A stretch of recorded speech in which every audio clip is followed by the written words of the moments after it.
Gente, partiu para o nosso último bloco, então. Quinto bloco, último da aula de hoje. Vamos lá.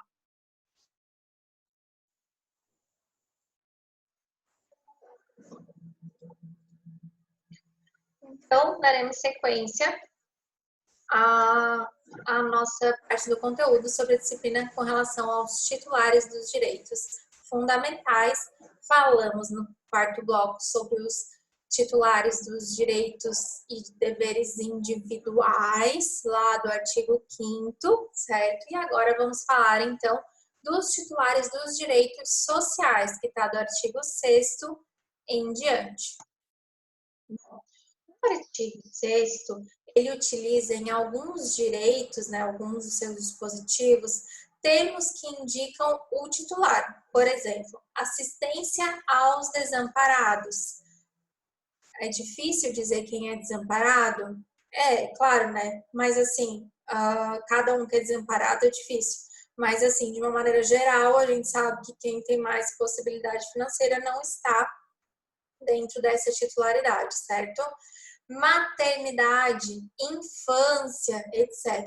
Isso traz uma facilidade maior, né, com relação à interpretação de quais são, então, as categorias de pessoas que são abrangidas por esses direitos, tá? O que resta saber, então? Quando que começa ou quando que termina essa situação social? Quando que você é desamparado? Quando que você está na maternidade? Quando que você está na infância, certo? A solução, ela deve ser dada pelo legislador comum, ou seja, no legislador da Constituição, certo? E ser submetida ao Poder Judiciário, vez que o Constituinte, então, não estabeleceu esses limites. Então, a legislação infraconstitucional estabeleceu que a infância é a pessoa até 18 anos, certo? Dividiu aí dentro da infância a categoria da criança e adolescente, mas até os 18 anos. Os desamparados, aqueles com pouca situação financeira. A maternidade, as mulheres, né? Ou, enfim, as mulheres que tiverem, gerarem filhos ou adotarem, paternidade, tiverem filhos ou adotarem, enfim. Outros dispositivos do artigo 6º já não têm essa indicação da titularidade, certo? Então, alguns trazem essa especificação da titularidade e outros não. Então, o que a gente tem que entender com relação aos titulares? Que como não está fazendo nenhuma especificação no início do artigo 6º, então os titulares são todos aqueles que necessitem das prestações relacionadas à educação, à saúde, ao trabalho, à moradia, ao lazer, à segurança e à previdência social, que são direitos sociais, tá bem? Então, assim, no artigo, ele não estabeleceu, no artigo 6º, uma inclusão restritiva igual a gente teve no artigo 5º, aos brasileiros e estrangeiros residentes, certo? No artigo 6º não fala disso. Então, não cabe os direitos sociais somente aos brasileiros e aos estrangeiros residentes. Olha aí a diferença. Então, aqui, a desnecessidade dessa amplitude, né? Aqui que não deveria ter, tem, porque se reconhecem direitos a todos por sua natureza, que referem-se a pessoas ligadas ao Brasil. O que isso quer dizer? Que esses direitos sociais são mais de quem está ligado ao Brasil, de quem é que reside, de quem é que precisa do direito à educação, do direito à saúde, do trabalho, da moradia, enfim, são as pessoas que estão aqui, né? Que residem aqui, que estão aqui por um tempo pequeno. Então, assim, aqui que precisava, no artigo 6º, ter uma restrição, não tem. Então, assim, se aplica a todos, tá bem? Se aplica a todos. Então, se por um acaso um estrangeiro não residente passar mal aqui no Brasil, ele tem direito ao uso do SUS, tá certo? Ele não precisa pagar por hospital particular, não precisa pagar por coisa particular, tá? Diferente de quando, por exemplo, a gente vai lá para os Estados Unidos, a gente tem que pagar. Eles não têm um sistema como o SUS, a gente tem que pagar, entendeu? Então, o estrangeiro que vem para cá, mesmo sendo não residente, tem direito de usar. O artigo 6º no caput não traz restrição igual ao artigo 5º. Então, o que se pergunta? Esses direitos podem ser exercidos por todas as pessoas que tenham a titularidade ou se deve verificar, no caso concreto, o requisito da necessidade do titular. Porque assim, se é para todos, na hora de aplicar, a gente aplica para todo mundo, ou a gente vai aplicar no caso concreto, aquele que tem o requisito da necessidade, ou seja, pessoa que precisa de saúde, pessoa que precisa de educação, pessoa que precisa de assistência social, pessoa que precisa de previdência, certo? A maioria dos autores entende que que é inconcreto, ou seja, que a gente tem que analisar o requisito no caso concreto. Se está precisando, usa. Por exemplo, a Maria consegue ter plano de saúde, então ela precisa utilizar da saúde pública? A princípio, não. Só naquelas questões que somente a saúde pública pode fornecer, tá bem? Então, se ela não precisa da saúde pública, a princípio ela pode utilizar o particular. Mas se ela não quiser usar o particular, porque ela está sem possibilidade, ela tem todo o direito de usar a saúde pública, tá bem? Não é porque ela tem plano de saúde que ela nunca vai poder usar a saúde pública, tá, gente? É de todos, é de todos. É assim que tá lá no artigo 6º, tá bem? Os artigos, por sua vez, 7 a 9, 7, 8, 9 e o 11, eles são direitos dos trabalhadores urbanos e rurais, ou seja, a titularidade é dos trabalhadores urbanos e rurais, ou seja, de qualquer pessoa que presta serviços a outra pessoa no Brasil com certa regularidade e em condição de dependência mediante o recebimento de remuneração, sem prejuízo da forma, das condições e inclusive da legalidade do vínculo empregatício, tá bem? Então, o artigo 7º, 8º, 9º e o 11, eles são para todos os trabalhadores urbanos e rurais que prestam serviços a outra pessoa no Brasil com certa regularidade em condições de dependência mediante recebimento de remuneração. Então, aqui são os titulares, tá? E esses titulares vão depender da forma que esse trabalho é exercido, das condições que é exercido e também se ele é legal ou se ele é ilegal. Todos os trabalhadores urbanos e rurais, todos se atentem a isso. Em alguns casos, a ampliação da restrição ou modificação dos direitos sociais. Por exemplo, os direitos dos trabalhadores que tenham dependentes, dos desempregados, dos aposentados, dos trabalhadores pais ou trabalhadores de grandes empresas. Mas aí, mais uma vez, a titularidade ela é clara, certo? Então, nesse caso aqui, há uma diferenciação, não é para todos, é para os trabalhadores pais, entendeu? Daí diz lá a diferença da titularidade. O artigo 10º, por sua vez, ele traz uma particularidade. Ele assegura o direito dos empregadores, dos colegiados, dos órgãos públicos, em que seus interesses profissionais ou previdenciários sejam objeto de discussão e deliberação. Então, assegura para um direito assegurado aos empregadores, tá? Os direitos sociais que estão fora desse título, ou seja, que não estão lá nos direitos sociais do artigo 6º ao artigo 11 da Constituição Federal, eles trazem específico nos seus títulos de forma assim genérica, tá? Sendo aplicáveis, então, gente, desculpa, peraí. Os que estão fora desse título, eles especificam os seus titulares de forma genérica, tá? Sendo aplicável, então, aos titulares em concreto. Então, olha só, são titulares do direito à saúde. Todos. É assim que está lá no 196. Todos. Brasileiros, estrangeiros, residentes, não residentes. Todos, tá bem? Dos direitos à assistência social. Quem dela necessitar. A ideia é que assim, ó, é para todos quando necessitar, certo? Então, assim, você não está necessitando, você não vai fazer uso, mas se você vier a necessitar, você pode, entendeu? Do direito à educação, todos, certo? Então, eles trazem de maneira genérica para quem que se aplica. Então, por que é em concreto? Porque é para todos. Mas aí a gente vai ficar pensando que a saúde para o estrangeiro não residente, ele nem está aqui. Então, se ele estiver aqui, ele necessitar, ele vai usar. Se não, não, certo? Um brasileiro que não está aqui, está lá nos Estados Unidos, está fazendo uso de tudo lá, é residente lá.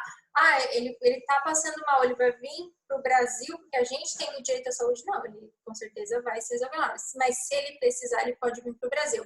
entenderam? E aí, se ele precisar do Brasil, o Brasil tem que prestar assistência, porque é para todos, tá bem? Os titulares dos direitos políticos, que estão no artigo 14 e seguintes. Então, desculpem, eu falei que os direitos sociais iam até o 11, na verdade, eles vão até o 13, tá bem? Correção material. Bom, o requisito básico do exercício de praticamente todos os direitos políticos é ter nacionalidade brasileira. Então, em maioria dos direitos políticos, para você ser titular dos direitos políticos no Brasil, você tem que ter nacionalidade brasileira.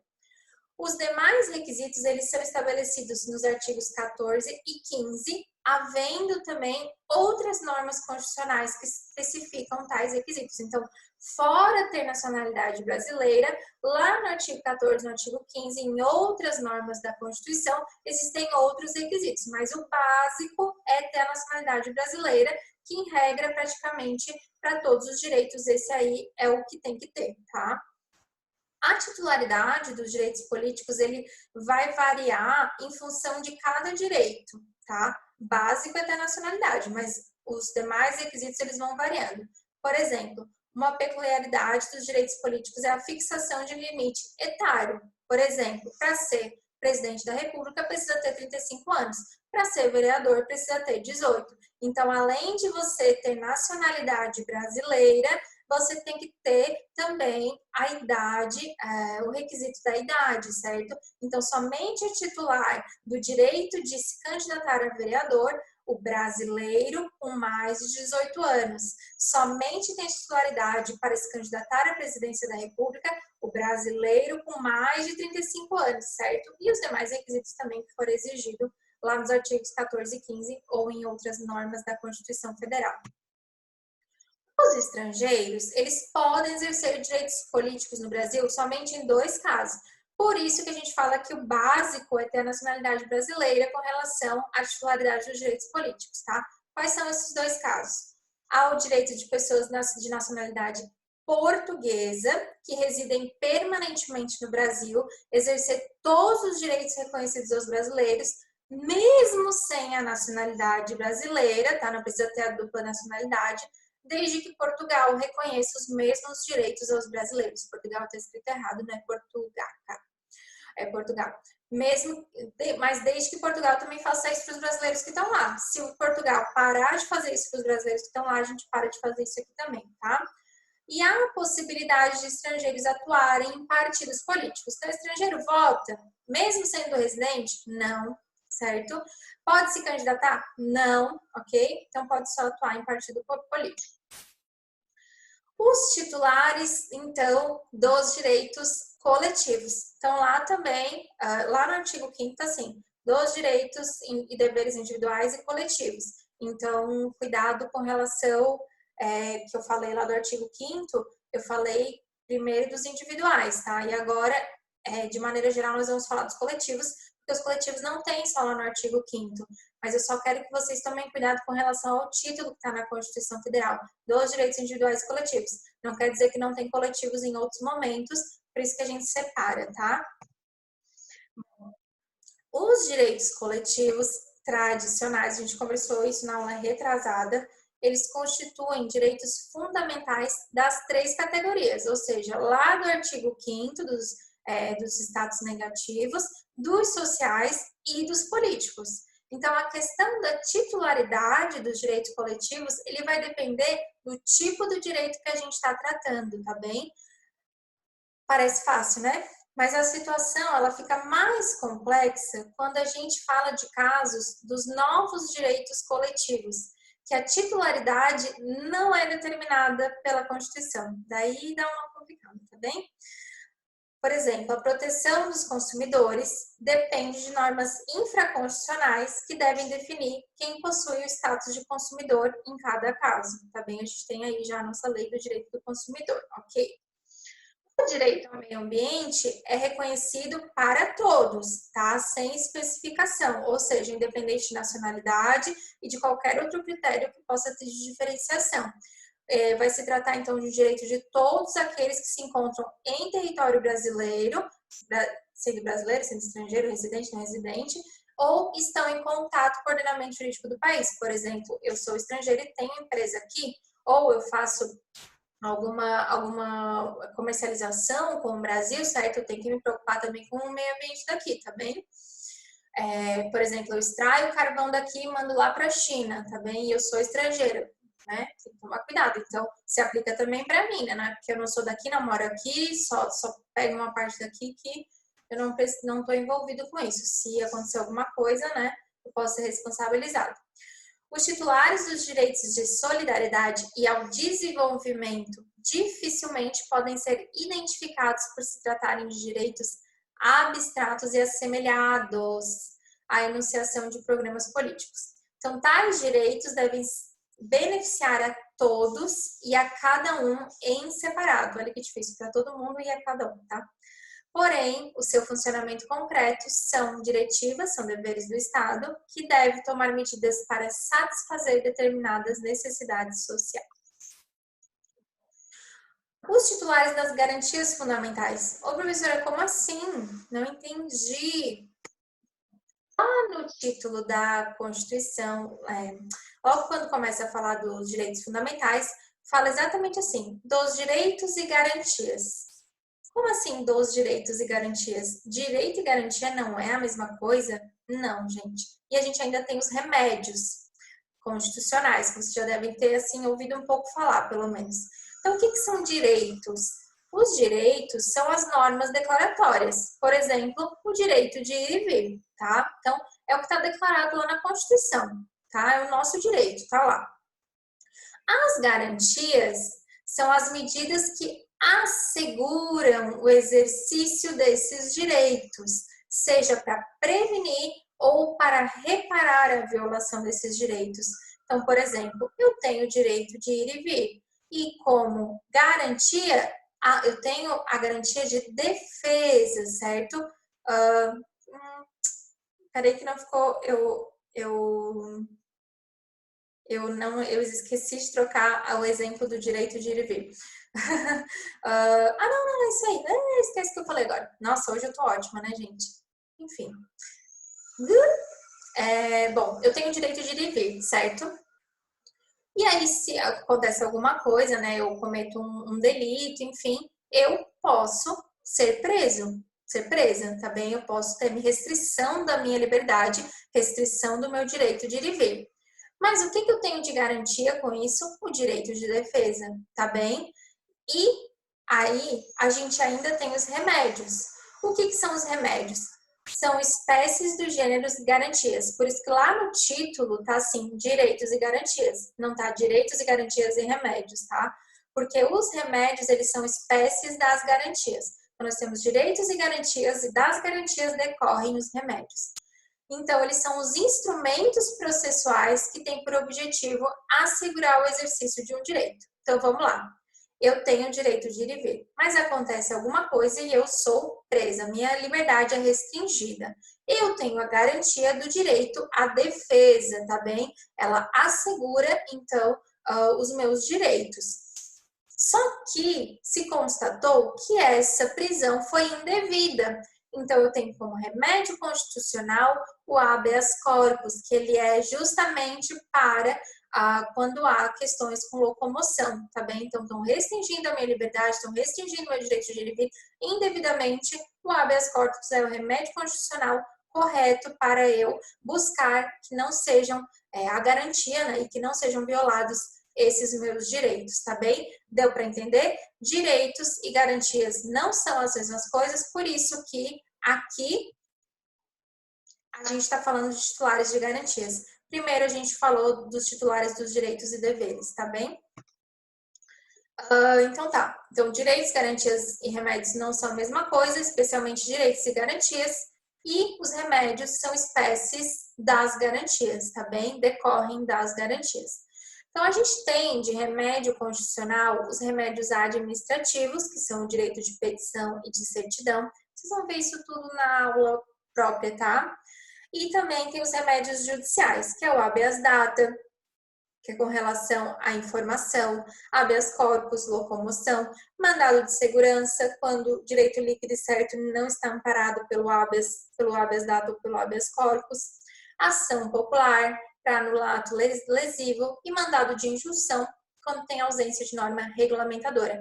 Por exemplo, uma vez eu falei para vocês do exemplo da greve dos servidores públicos. Eles não têm ainda a lei regulamentadora. Eles podem fazer greve como? Através do mandado de injunção, para ordenar, né, as regras dessa greve, porque tem ausência de norma regulamentadora, tá bem?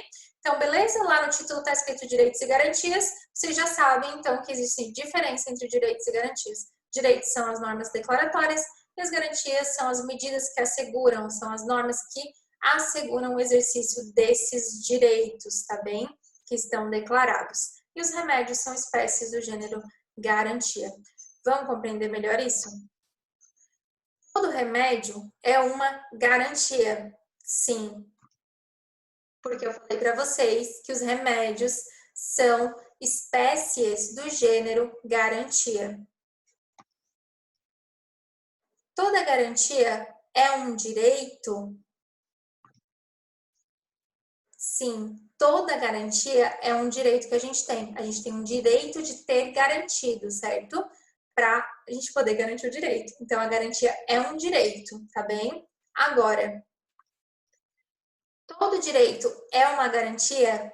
Não, falei para vocês, direito e garantia não são a mesma coisa. Cuidado, tá bem? A garantia é um direito, mas direito não é uma garantia, tá bem? Então, direito e garantia, quando analisado assim, não são a mesma coisa, por isso que está separado lá no título da Constituição Federal. Todo remédio é uma garantia, toda garantia é um direito, mas nem todo direito é uma garantia. O direito de ir e vir é um direito. O direito de defesa é uma garantia, entenderam? E toda garantia é um remédio? Não, nem toda garantia é um remédio, mas todo remédio é uma garantia, tá bem? É o remédio que é espécie de garantia, não é a garantia que é espécie de remédio. Então, fica assim. Todo remédio constitucional é uma garantia que a gente tem. E toda garantia que a gente tem é um direito que a gente tem declarado. Todo direito que a gente tem declarado não é necessariamente uma garantia. Existem direitos que não são necessariamente garantias, tá bem? E nem toda garantia é necessariamente um remédio constitucional. Espero que tenha ficado claro. Então, sobre os titulares das garantias, nós temos as garantias preventivas e as garantias repressivas.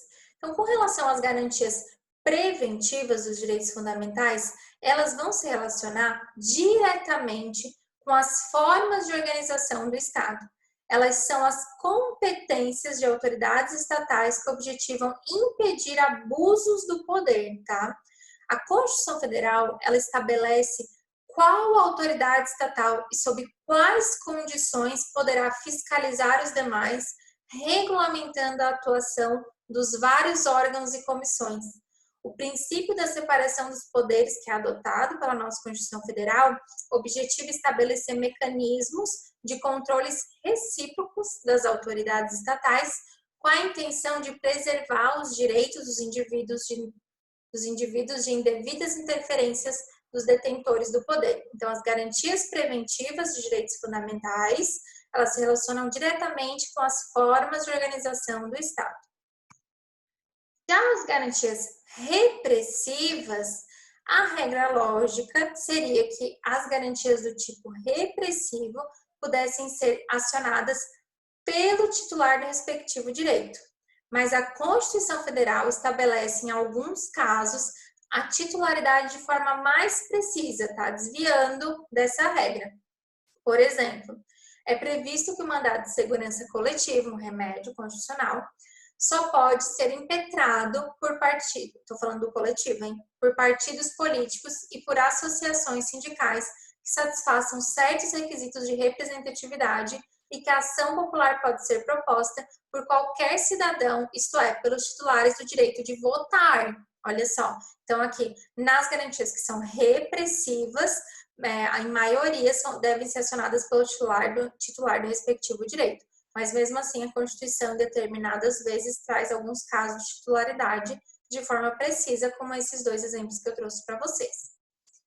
Quando a Constituição Federal não estabelece a titularidade, como ocorre, por exemplo, com habeas corpus, deve-se entender que a titularidade da garantia pertence necessariamente aos titulares do respectivo direito, sendo que de legislador ordinário pode ampliar a legitimidade. Então, quem tem direito de impetrar habeas corpus é aquela pessoa que está com seu direito de locomoção restringido, certo? Seu direito fundamental restringido.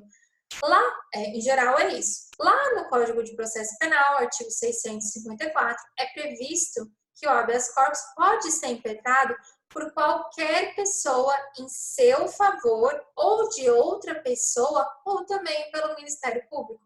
Então, tá aqui trazendo a ideia de outra pessoa poder impetrar por mim ou o Ministério Público poder impetrar por mim, tá bem? Então, não sou somente eu a titular que posso impetrar, entenderam? Bom, e as pessoas jurídicas, né? Até agora não falamos delas. Qual é a regra geral? Que as pessoas jurídicas, elas são equiparadas às físicas, desde que o exercício de um direito seja compatível com as peculiaridades estruturais da pessoa jurídica e principalmente com a sua inexistência biológica. Então, não tem como garantir direito à vida, ao não aborto da pessoa jurídica, porque a pessoa jurídica não tem existência biológica, certo? Então, é aquela coisa, no que couber, tá bem? Não se pode pensar na pessoa jurídica, um exemplo, né? Não se pode pensar que a pessoa jurídica venha a exigir a proteção de sua integridade corporal ou o oferecimento de oportunidade de lazer, né? Para a pessoa jurídica, diferente das pessoas físicas que formam aquela pessoa jurídica, tá bem? Mas não há impedimento para que a pessoa jurídica possa exercer o direito de propriedade ou reivindicar o sigilo da sua correspondência ou a imagem, certo? Em regra, os direitos sociais e políticos, eles estão vinculados a interesses e necessidades de caráter pessoal, tá? Então, seriam mais para a pessoa física do que, e não poderiam ser exercidos pela pessoa jurídica. Com relação aos direitos de resistência, que são aqueles que o Estado se abstém, né, para que o direito aconteça, aí sim, eles já podem ser exercidos pela pessoa jurídica, tá? Em alguns casos, a Constituição Federal faz referência expressa aos direitos de pessoas jurídicas. Por exemplo, permite às associações representarem seus filiados perante os tribunais. Associação é uma forma de pessoa jurídica. Ou aos sindicatos defenderem os interesses da categoria. Então, aqui está citando expressamente as pessoas jurídicas lá nos direitos fundamentais, tá? E também tem direitos que são específicos para a pessoa jurídica. Ali, ele faz referência que podem ser feitos pelas pessoas jurídicas, tá bem? Por exemplo, a associação e, por exemplo, o sindicato. Mas a pessoa jurídica, a pessoa física também pode. Aqui está especificamente para a pessoa jurídica. O tratamento diferencial às empresas de pequeno porte, está lá no artigo 170. Então, é um tratamento direto para a pessoa jurídica, tá? Para a pessoa física não tem como ter esse tratamento preferencial, tá? Então, com exceção desses casos que trazem especificamente questões para a pessoa jurídica, a Constituição Federal ela não se refere às pessoas jurídicas enquanto titulares de direitos, tá bem? A gente não pode, nessa ideia de que a regra geral é que a pessoa jurídica se equipara à física, enquadrar a pessoa jurídica na categoria de brasileiro ou de estrangeiro residente no país, porque ali a gente está falando de pessoas físicas, tá bem? O que vai acontecer? Com as pessoas jurídicas, a gente tem a mesma discussão que a gente tem com os estrangeiros não residentes, tá? Que é com aquela questão de quando que cabe, né? A Constituição não traz claramente sempre quando cabe, né? Então, em regra, vai ser no que couber. Gravem aquele esqueminha lá do início. O que está em vermelho é no que couber, tá bem? Os demais, garantido 100% ok. É isso, minha gente. Aqui estão as referências. A base da aula foi com esse texto, que também vai estar disponível para vocês lá na sala de aula virtual. Gente, espero que vocês tenham gostado dessa aula. Eu me empolgo, né? Desculpem os errinhos da professora, sou humana também aprendo dando aula, né? A gente sabe, mas a gente aprende cada vez mais dando aula, então desculpem aí que nesses vídeos eu dei umas invertidas aí, mas me corrige na hora também, isso que é importante, tá? Volto a dizer, tendo dúvidas, estou à disposição, falem comigo, estou aqui, me mandem e-mail, me mandem recado, falem no grupo do WhatsApp, se precisar, falem no individual, fala lá no chat online, que eu abro na sala de aula virtual todas as nossas aulas, todas as terças-feiras, tá bem? Estudem para a prova da semana que vem, reolhem os materiais, desde da eficácia até a aula de hoje, tá bem? Leiam as questões com calma, interpretem o que está nas questões, tá bem? E se precisar de qualquer questão, me avisem, tá bem? Uma boa aula a todos. Aguardo para saber o que vocês acharam da aula de hoje também. A opinião de vocês é fundamental para que eu continue, tá certo? Até, gente. Até semana que vem. Boa prova a todos. Até.